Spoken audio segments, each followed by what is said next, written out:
इस वीडियो में हम फैंटास्टिक से रिलेटेड 10 इंपॉर्टेंट सेंटेंस जानेंगे और वीडियो के लास्ट में एक छोटा सा टेस्ट भी है।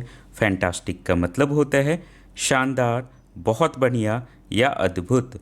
फर्स्ट सेंटेंस है, mom made a fantastic dinner, the magic show was fantastic, I had a fantastic birthday party, the movie was simply fantastic, that was a fantastic cricket match.